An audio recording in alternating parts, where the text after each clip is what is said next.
Mėly kanalo svečiai, sveikinuosi savo kanale Mystic Mama, kur mes būrėmės, kur mes bandome atspėti, kas mūsų laukia, nuspėti, įspėti, ne, ir pasirinkti tinkamiausią sprendimą. O šiandienos būrimas yra, kasgi manęs laukia sekančią savaitę, sekančias 7 dienas. Primenu, kad neprisirišate prie konkrečios dienos, konkrečios datos. Vat šiandien pažiūrėjote, reiškia, nuo šiandien ir galioja šis skaitimas, ne?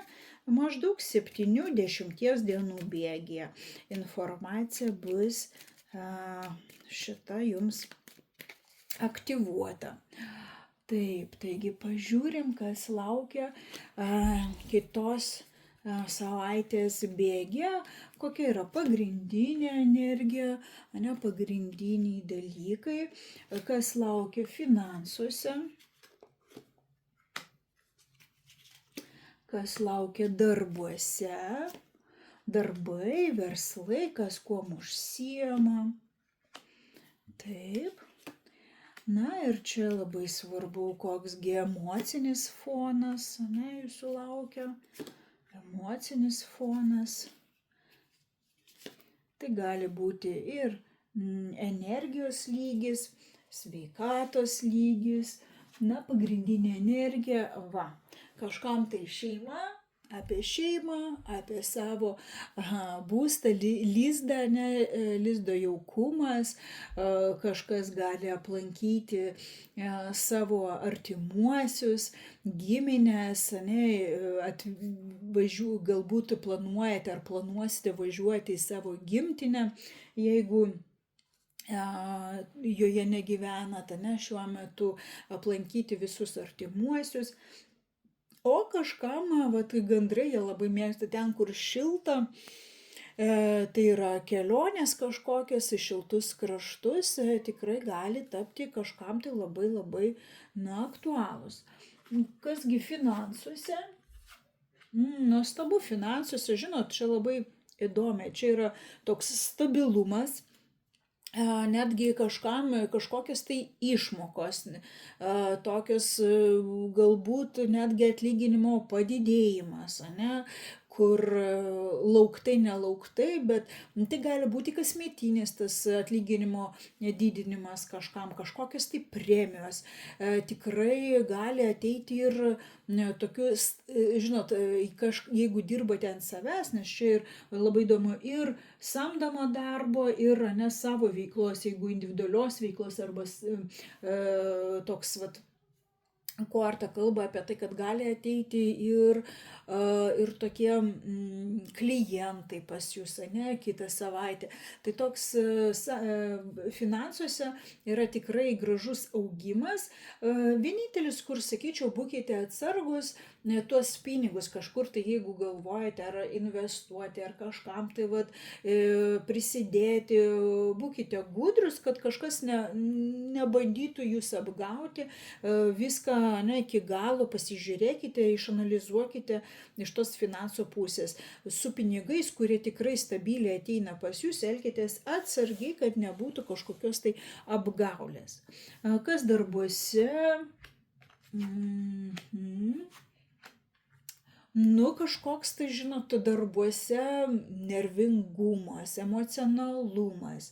Gali būti ir komandinis darbas, kas dirba vat, būtent komandoje, kad jūs ne viena dirbsite, bet toj komandai tuomet bus labai tokie emocionalūs aiškinimasi, kas ką turi daryti, žinot, kas kaip. Gali būti tam tikri kažkokie tai praradimai, kažkokie tai blokai, kur reikia aiškintis, vėlgi rašytis pirmin atgal. Gal kažkokia tai situacija įvyko, ne, ir reikia vat, išsiaiškinti ir žinot, kaip kiekvienas dalyvis šios situacijos norės atstovėti savąją pusę ir aišku, tai bus labai emocionalu. Tai nepaisant to, ne, kad finansuose lygtais pas mus viskas stabilu, tai pačiuose darbuose, kad ir versle, na, gali būti tokios, na, truputėlį labai emocionali, nervinga savaitė. ir kaip pačių emocijos ir tas vat visas fonas. Na, labai bus, žinot, tokia ir bendravimo su kitais, labai, sakykime taip, galbūt norėsis, ane, užsidaryti keturiose sienose, niekur neiti, kažkaip minimalizuoti tą savo sąveiką su kitais, bet savaitė sakys, ne, išeik. Išeik į visuomenę, turėsi išeiti, turėsi komunikuoti, reikės tai daryti.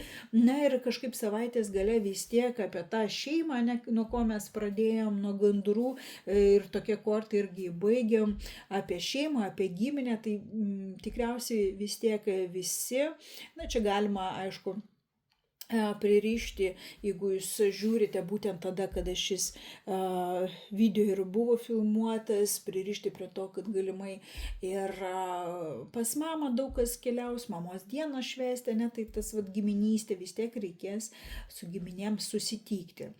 Tokia savaitė nėra labai, sakykime, paprasta, nelabai lengva, reikalaus jūsų gudrumo, reikalaus tokių netgi, sakyčiau, komunikacinių, diplomatinių savybių, ne, kad jūs parodytumėte, atstovėtumėte savo poziciją, bet dar ištrauksiu ir patarimą kortų, nebijokite,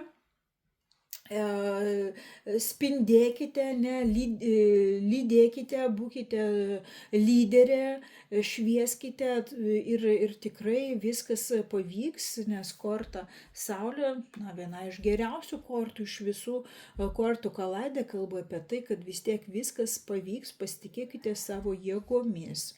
Na kągi, to ir linkiu, kad savaitė būtų lengva, prasminga ir dėkoju už jūsų patiktukus, už jūsų komentarus. Dėkui, kad prenumeruojate, o aš būtinai su jumis dar pasimatysiu ir kitose įrašuose.